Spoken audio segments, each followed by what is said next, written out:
매년 감사주일이 되면 저는 본문을 딱 정해놨습니다.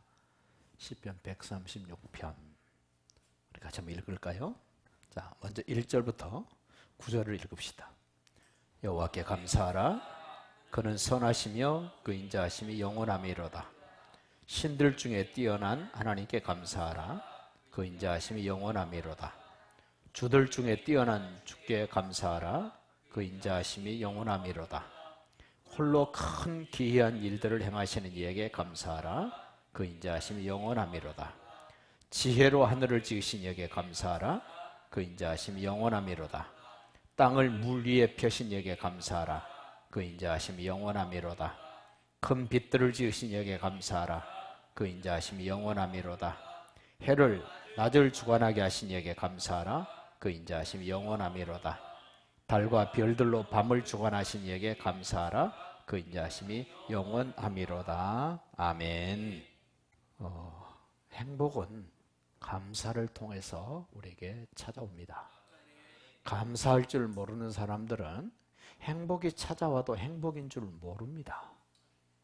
그 행복은 감사를 통해서 하나님이 주시는데 어떤 감사를 해야 될 것인가? 오늘 1절로 9절에 보면 마치 창세기 1장, 2장의 내용이 보여집니다. 해를 만드시고 달을 만드시고 수많은 별을 만드시면서 그 역사 속에서 하나님이 어떻게 하셨는가를 생각하면서 감사할 줄 알아야 된다. 그래서 저는 1절부터 9절을 창세기적 감사라고 말씀드리고 싶습니다. 창조주 하나님께 감사하라. 하나님은 창조주십니다. 제가 명절 때나 집안에 무슨 일이 있어서 보성을 갈 때면 늘 우리 아버지 어머니가 충청권에만 살아줬어도 참 좋았을 텐데 라는 생각을 하던 때가 있었습니다. 그래서 불편하게 됐습니다. 근데 어느 순간 바뀌었습니다. 아브라함이 저 북쪽 메소포타미아 갈대아우르에 살다가 하나님의 부름을 받고 화란 땅에 있다가 약속의 땅에 들어와서 점점 남쪽으로 이사를 해서 베델과 아이 사이에서 하나님께 예배를 드렸다는 표현이 있습니다. 점점 멀리 갔습니다. 멀어졌다는 겁니다. 그 말씀을 생각하면서부터는 고향이 멀어도 참 감사하다. 그럼 더 실질적으로 하나님이 내 인생을 출발시키셨습니다. 믿으세요? 우리 집안, 여러분 집안 마음에 드셨습니까? 안 드셨죠? 오늘 바꾸십시오. 비록 내 성씨, 내 집안, 내 가문은 마음에 안 들었을지라도 내 부모님이 나를 어떻게 이 땅에 태어나게 하셨는가는 잘 모르지만 하나님에 의해서 우리 집안이 출발되었고 하나님에 의해서 내 인생이 출발되었다라면 뭐 해야 될까요? 불평하고 원망할 것이 아니라 이제는 감사합시다. 여러분의 성씨 감사하십시오. 여러분의 부모님께 감사하십시오. 저도 크면서 늘 불만이었습니다. 저희 마을에는 이쪽에 부자, 이쪽에 엄청 부자가 있었는데 어떻게 보면 양대 부자, 장씨 부자, 김씨 부자. 대단한 집안이었습니다. 대단한 집안. 그 집에를 가면 늘 처마 밑에 포도나무가 있어가지고 포도 열매가 맺으면 어떻게 되죠? 포도 열매만 밑에 뚝 떨어지잖아요. 얼마나 먹고 싶은지. 근데 그 집 손자들은 마음 놓고 따먹는데 우리는 못 따먹어. 그럴 때 무슨 생각이 있을까요? 우리 할아버지는 뭐 했대? 우리 아버지는 뭐 했어? 그러면서 불편했어요. 근데 성경을 보고 예수님을 만나고 나니까 집안이 문제도 아니고 가문도 문제가 아니고 부모도 문제가 아니고 형편도 문제가 아니었습니다. 2차 세계대전이 끝난 후에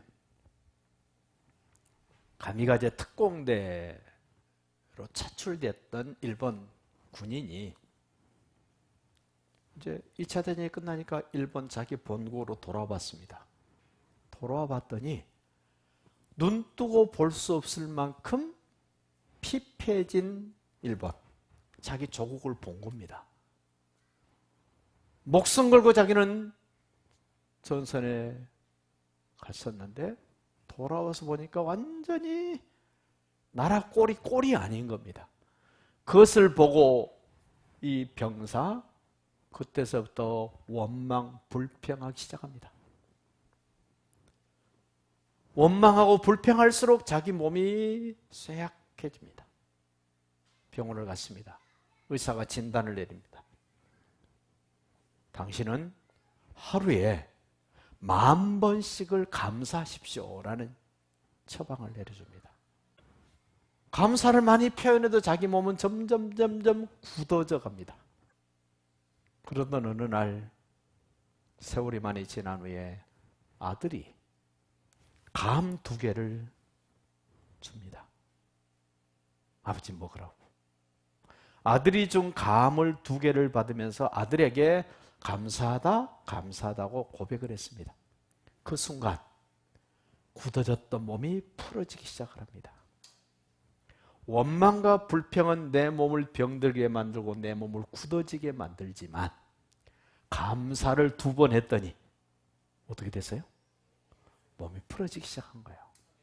내가 태어났던 고향, 내가 태어난 가문, 나를 태어나게 만든 부모님에 대한 불편함이 있었고 원망이 있었을지라도 이제는 하나님 안에서, 예수님 안에서 새롭게 내 인생이 출발됐다라고 믿어지시면 해야 될 일이 있습니다.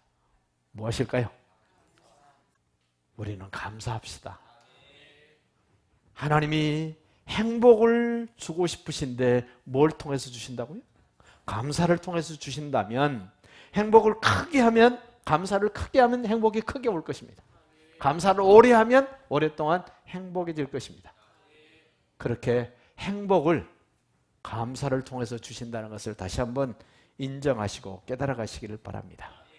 하나님은 창조하실 때 근본을 만드셨습니다. 근본을. 모든 좋은 것의 근본은 하나님으로부터 출발됩니다. 내 부모님이 아닙니다. 내 집안이 아닙니다. 내 가문이 아닙니다. 내 형편이 아닙니다. 하나님에 의해서 모든 좋은 것들이 새롭게 출발되어집니다. 하나님 그렇게 만드실 때는 목적이 있었습니다. 하나님의 영광을 위해서 만드셨습니다. 내가 행복해야 될 이유가 뭡니까?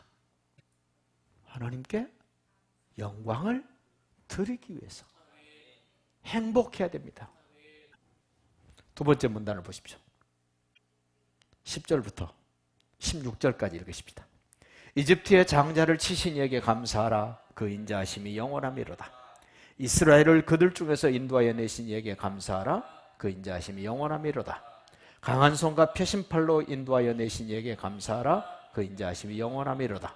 홍해를 가르신 이에게 감사하라. 그 인자하심이 영원함이로다. 이스라엘을 그 가운데로 통과하게 하신 이에게 감사하라. 그 인자하심이 영원함이로다. 바로와 그의 군대를 홍해에 엎드려 뜨신 이에게 감사하라. 그 인자하심이 영원함이로다. 아멘. 2번째 감사는 출애굽기적 감사입니다. 언약대로 이루신 하나님께 감사하시기 바랍니다. 지난 날과 완전히 새롭게 내 인생을 펼쳐가신 하나님. 여러분, 이집트에서 430년 동안 종살이하던 인생이었는데 하나님이 어린 양의 피를 통한 기적 일으키셔서 이집트를 떠나게 합니다. 내가 한 거 아무것도 없습니다. 하나님이 다 하셨습니다. 그래서 우리는 감사해야 됩니다. 역사의 주관자이신 하나님 감사합니다. 6월절을 통해서 나를 새로운 인생으로 만들어주신 것 감사하시기 바랍니다. 언약을 맺어주신 하나님이 그 언약을 까맣게 잊어먹었던 아브라함의 후손들, 아무도 생각도 못했지만 하나님이 언약을 주시고 하나님이 언약을 이루시고 그 언약을 구체적으로 적용시켜 주셨던 하나님은 지금도 살아계셔서 나의 하나님이십니다. 주님이 주신 은혜를 생각하시면서 내 인생이 새롭게 되는 것은 내 노력이나 내 힘으로 되는 것이 아니라 주님의 은혜로 된다는 사실을 기억하십시오. 여러분이 지금 힘들어하고 있는 그 모습도요, 여러분의 힘으로 해결이 안 됩니다. 뭐가 있어야 돼요? 네? 여러분이 애쓰고 힘써도 해결 안 되는 일, 이미 여러분의 방법으로는 안 된다는 답 나왔잖아요. 그럼 어떻게 하면 됩니까? 주님의 은혜가 임하면 됩니다. 이집트에서 430년 동안 몸부림쳤습니다. 해결할 수 없었습니다. 그런데 주님의 은혜가 임하니까 벗어날 수 있었고, 해방될 수 있었고, 새로워질 수 있었습니다. 여러분의 개개인에게, 여러분의 가정사에도, 여러분의 사업장과 직장에서도 새로운 역사는 주님의 은혜로 출발되어짐을 기억하시고, 바로로부터, 사단마귀로부터 자유롭게 되는 것, 주님의 은혜입니다. 그 바로에게서 벗어나고 사단마귀로부터 벗어난 것에 대한 그 기쁨 있으십니까? 그 기쁨을 어떻게 표현하렵니까? 감사로 표현하시기 바랍니다. 기쁨을 감사로 표현하셔서 정말 여러분이 행복하다는 사실을 여러분 자신도 주변 사람들도 알아갈 수 있도록 해주시기를 바랍니다. 그 다음 문장 보십시다. 16절부터 22절까지를 보십시다. 20절까지 보십시다. 그의 백성을 인도하여 광야를 통과하게 하신 이에게 감사하라. 그 인자하심이 영원함이로다. 큰 왕들을 치신 이에게 감사하라. 그 인자하심이 영원함이로다. 유명한 왕들을 죽이신 이에게 감사하라. 그 인자하심이 영원함이로다. 아모리의 왕 시온을 죽이신 이에게 감사하라. 그 인자하심이 영원함이로다. 바산 왕 옥을 죽이신 이에게 감사하라. 그 인자하심이 영원함이로다. 아멘. 이 세 번째 감사는 민수기적 감사입니다.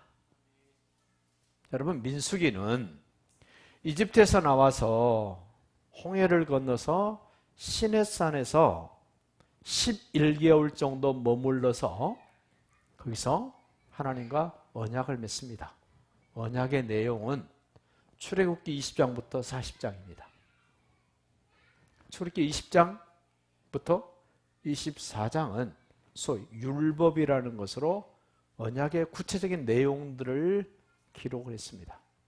출애굽기 25장부터 48장은 언약 백성된 사람들과 하나님이 은밀하게 깊은 사랑 속에 들어갈 수 있도록 성막을 만들으라 그래요. 성막 중에서 지성소는 신랑 되신 하나님과 신부된 언약 백성인 내가 만나는 곳, 하나님을 내가 만난다. 어떨 것 같습니까? 그 집을 좀 소개해 드릴까요? 여러분의 신혼집, 세계에서 가장 비싼 집이에요. 가장 고급진 집입니다. 평수는 3평. 큰 평수면 좋을 것 같습니까? 하나님하고 가까이 붙어 있어야죠. 그러려면 방이 커야 돼요, 작아야 돼요? 작아요. 그래 3평짜리. 거기는 전부 금으로만 되어 있어요. 금으로만. 거기서 아무도 못 들어오는데 신랑 되시는 예수님하고 신부된 내가 단 둘이만 만나는 곳. 거기서 언약을 맺었던 사람들에게는 실질적으로 삶을 살아가도록 시내산에서 출발해서 이제 가나안을 향하여 가는 그 여정이 민수기서입니다. 그런데 훈련도 받지 않은 오합지졸인 60만 3,550명, 20살 이상 된 남자들만 세어봤더니 60만 3,550명. 많습니까? 적습니까? 엄청 많잖아요. 엄청 많아요. 그들이 앞으로 진군해 가는데 바산 왕 옥이 딱 버티고 있습니다. 대단한 왕입니다. 그들이 살았던 그 성벽을 봤더니 성벽 두께가 어마어마합니다. 여리고성은 마차 2대가 지나갈 정도였잖아요. 기생나비 집 짓고 살았던 여리고성하고는 비교가 안 되는 시온왕, 바산왕, 그들은 성벽 두께가 10m에서 12m 정도 됩니다. 그런데 아무것도 가지고 있지 않는 이스라엘 백성들이 그 왕을 이기고 죽이고 차지합니다. 이 경험을 해야 가나안 땅에 들어가서 어떻게 할까요? 담대하게 돌격 앞으로 해서 정복할 거 아닙니까? 그래서 바산왕 옥, 시온왕, 아모리왕, 하나님이 정복하게 하신 것 어떻게 해야 돼요? 자기들 힘으로 죽었다 깨나도 정복 못할 대상들이에요. 대상들. 무기가 있습니까? 훈련을 했습니까? 뛰어난 누구 장군이 있기를 합니까? 그런데 멋지게 그들을 이겼습니다. 이런 전쟁에 승리한 소문을 타고 어디까지 갑니까? 여리고성에 살았던 기생 나베까지 들려졌죠. 그러니 시내산에서 언약을 맺고 약속의 땅으로 향하여 가는 이 60만 3,550명은 해야 될 게 딱 하나 있습니다. 뭘까요? 그렇죠. 감사죠. 그래서 오늘 계속해서 반복되는 말씀이 뭐였습니까? 감사하라, 감사하라, 감사하라. 계속 감사하시며 살 수 있기를 바랍니다. 감사해야 될 이유가 있어요. 이유가. 감사해야 될 내용이 있습니다. 내용이. 그대로 감사해 보시기 바랍니다. 민수기는 하나님이 한 걸음 한 걸음 동행해 주시는 거예요. 실질적으로 하나님이 나와 함께 하신 생생한 증거를 주시는 거. 내 삶의 현장에서 하나님을 경험하는 것을 감사하시기 바랍니다. 광야를 지날 때 수월하지는 않았을 겁니다. 늘 고통이었습니다. 그럼에도 불구하고 감사를 했습니다. 생각보다 훨씬 더 좋은 것으로 인도하신 하나님께 감사하는 민수기적 감사가 있기를 바랍니다. 이제 마지막 21절, 22절 두 절만 읽읍시다. 그들의 땅을 기업으로 주신 이에게 감사하라. 그 인자하심이 영원하미로다. 곧 그 종 이스라엘에게 기업으로 주신 이에게 감사하라. 그 인자하심이 영원하미로다. 이 20절, 21절, 22절 감사는 여호수아적 감사라고 생각을 합니다. 가나안 땅에 들어가서 그 땅을 차지했습니다. 영원한 기업으로 주셨습니다. 끝까지 하나님이 보장해 주신 기업입니다. 우리에게도 영원한 기업이 있습니다. 예수님 안에서 새하늘과 새 땅 영원한 기업으로 보장받으셨습니까? 그렇다면 뭐 해야 될까요? 감사하셔야 돼요. 그러면 창세기적 감사, 출애굽기적 감사, 민수기적 감사, 여호수아적 감사를 나는 경험 안 해봤는데 핑계댈 수 없도록 그 23절부터 26절에 읽읍시다. 우리를 비천한 가운데서도 기억해 주신 이에게 감사하라. 그 인자하심이 영원하미로다. 여기서부터 계속 반복되는 단어가 나옵니다. 우리라는 말은 무슨 말입니까? 창세기 때 나도 거기 있었습니다. 출애굽기 때 나도 거기 있었습니다. 민수기 때 나도 거기 있었습니다. 여호수아 때 나도 거기 있었습니다라는 핑계댈 수 없는 표현이 바로 우리입니다. 우리. 여러분도 저도 모세도 여호수아도 다 같이 뭡니까? 우리입니다. 자, 우리를 비천한 가운데서 기억해 주신 이에게 감사하라. 그 인자하심이 영원하미로다. 오늘 나를 포함해서 우리 공동체를 포함해서 비천한 가운데서도 기억해 주신 이에게 감사합시다. 여러분 비천할 때, 노예로 있을 때, 병들었을 때, 가난했을 때, 헐벗었을 때, 굶주렸을 때 그때도 기억해 주신 하나님께 감사하시기 바랍니다. 24절도 보십시오. 우리를 우리의 대적에게서 건지신 이에게 감사하라. 그 인자하심이 영원하미로다.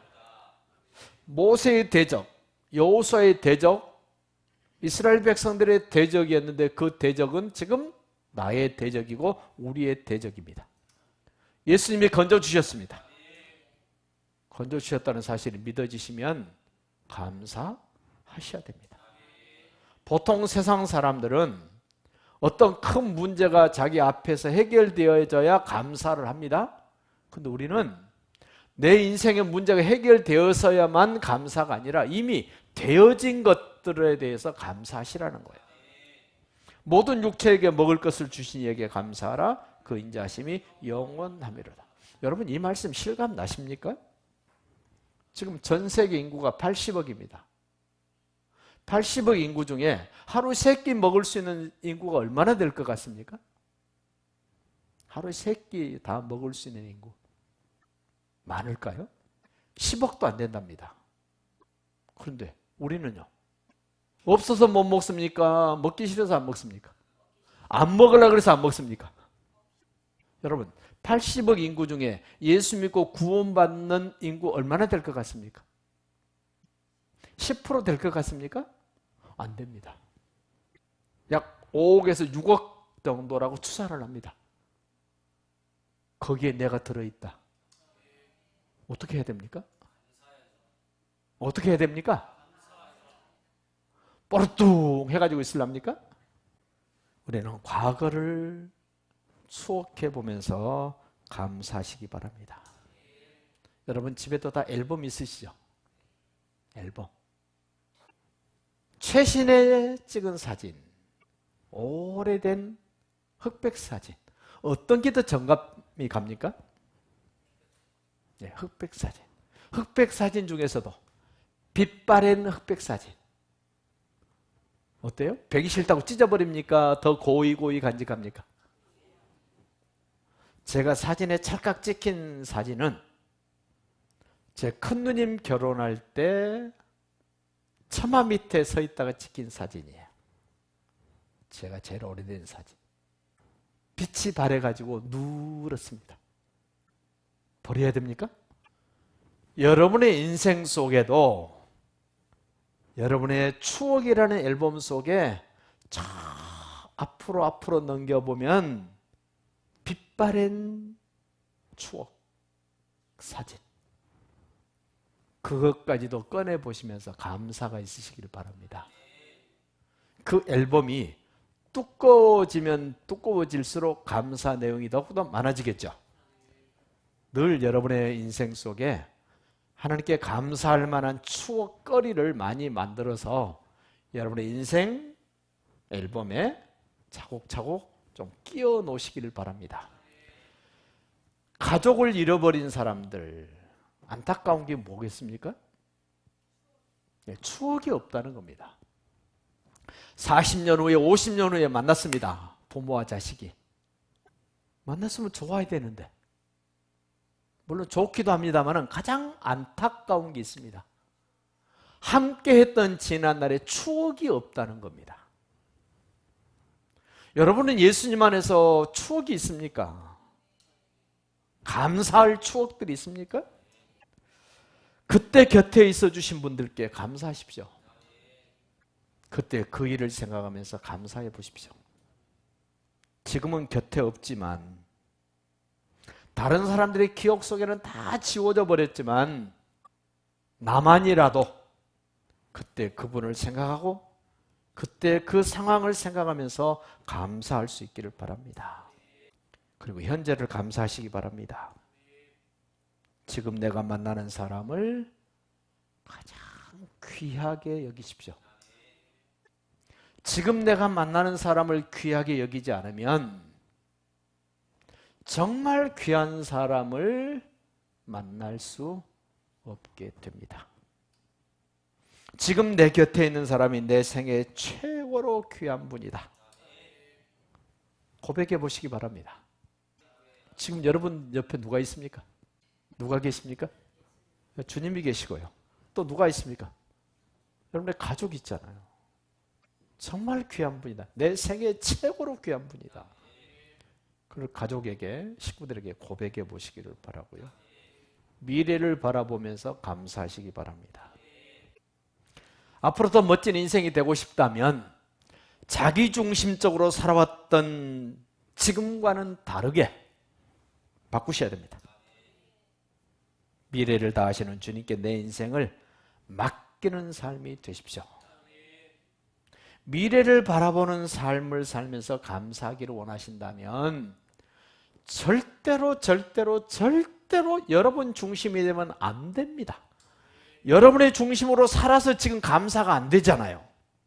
근데 앞으로도 여러분 중심으로 살랍니까? 행복은 감사를 통해서 온다 그랬는데 지금 감사가 안 되는 형편이지 않아요? 왜? 자기중심적으로 생각하고 말하고 계획하고 살아와서 그런 거 아닙니까? 그렇다면 이제 어떻게 해야 됩니까? 모든 것을 다 아시고 내게 진정한 행복을 주실 수 있고 감사를 넘치도록 하게 해주실 그분 중심으로 말하고 생각하고 살아보십시오. 그렇게 살아보시고 그렇지 않을 때 내 모습하고 비교해 보십시오. 우리는 미래만 바라볼 것이 아니라 영원한 세계를 바라보면서 감사할 수 있기를 바랍니다. 감사를 인식하고 표현할 때 인생은 미소 짓게 되고 행복해집니다. 순간적인 감사, 육신적인 감사도 필요합니다.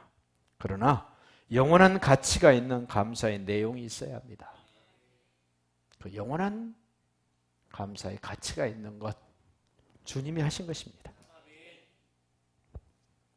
우리의 구속주로 지금도 앞으로도 영원히 인도하실 성령님께 감사하십시오.